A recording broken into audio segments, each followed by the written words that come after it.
दोस्तों यह बात आप लोगों ने कई बार सुनी होगी कि सनातन धर्म में मांस मछली का सेवन पाप है।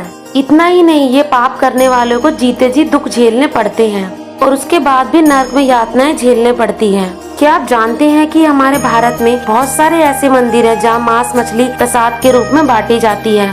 यहाँ भगवान का भोग भी इन्हीं चीजों का लगता है, लेकिन ये बात पूर्णतः सच है। लेकिन अब सवाल ये उठता है कि ये मंदिर कौन से हैं और क्यों यहाँ लड्डू पेड़ों की जगह प्रसाद के रूप में मटन चिकन बांटा जाता है। सबसे पहले आइए बात करते हैं मुनियादी देवी मंदिर की, जो तमिलनाडु के मदुरै जिले में वक्कमपट्टी में स्थित है।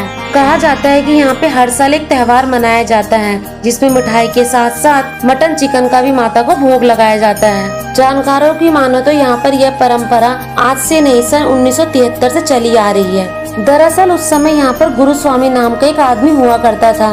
कहते हैं कि जब उसने अपने होटल की शुरुआत की तो उसने अच्छे काम की कामना के लिए सबसे पहले मुनियादी देवी मंदिर ही आया और उन्हें मटन चिकन का भोग लगाया। माता के आशीर्वाद से उसकी मनोकामना पूरी हुई और उसका होटल दिन ब दिन तरक्की करने लगा। तभी से यहाँ पर आने वाले श्रद्धालु माता को मटन चिकन का भोग लगाते हैं। इस त्योहार में 2 कुंटल चावल, 600 मुर्गे और 100 बकरे पकाकर बिरयानी तैयार की जाती है, जिसमें पहले माता को भोग लगाया जाता है, फिर प्रसाद के रूप में भक्तों में बांट दिया जाता है। अब इस लिस्ट में दूसरा मंदिर है असम के गुवाहाटी में स्थित शक्तिपीठों में से एक मां कामाख्या देवी का मंदिर।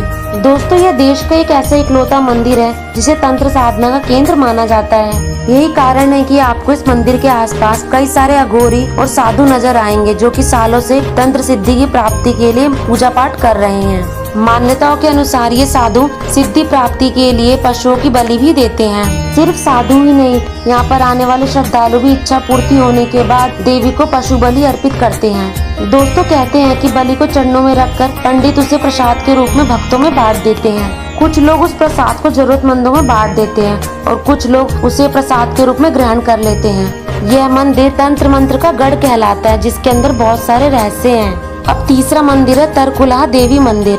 यह मंदिर यूपी के गोरखपुर में स्थित है। इस मंदिर की कहानी बाकी मंदिरों की कहानियों से बिल्कुल अलग है।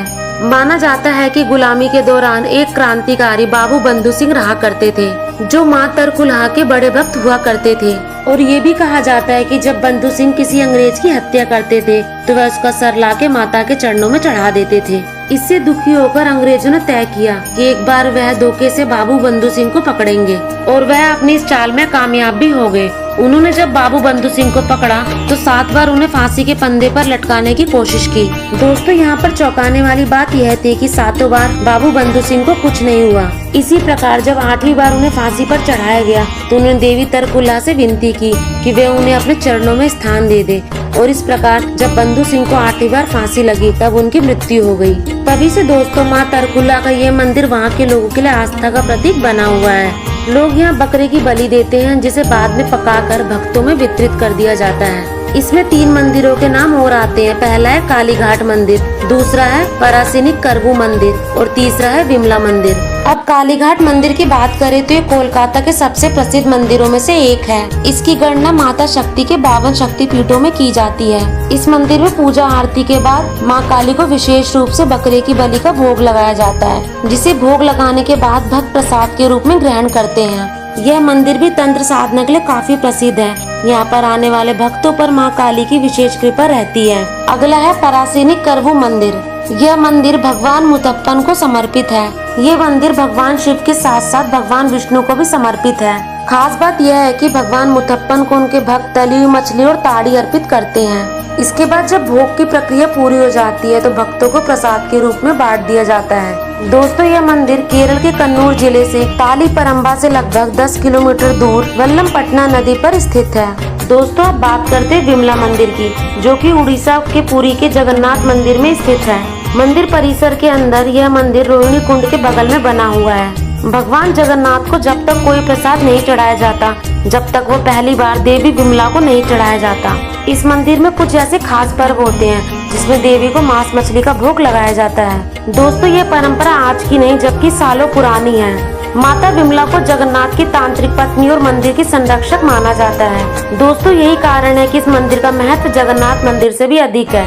दोस्तों यह तो थी उन मंदिरों की बात जहाँ मछली चिकन भोग में लगाया जाता है। फिर तो अब आप ये सोचेंगे कि ये सब आपका खाना बिल्कुल सही है, तो यहाँ आप बिल्कुल गलत हैं, क्योंकि यह चीज यहाँ पर श्रद्धा से जुड़ी हुई है। जिस तरीके से आज के लोग चिकन मटन मनोरंजन के लिए खाते हैं, वह एकदम पाप से जुड़ी हुई है। दोस्तों, स्कंद पुराण के काशी खंड के 3रे अध्याय में साफ कहा गया है, जो मनुष्य मांस खाकर अपना पेट भरता है उसके जीवन पर धिक्कार है। ऐसे मनुष्य को जीते जी कोई सुख नहीं मिलता।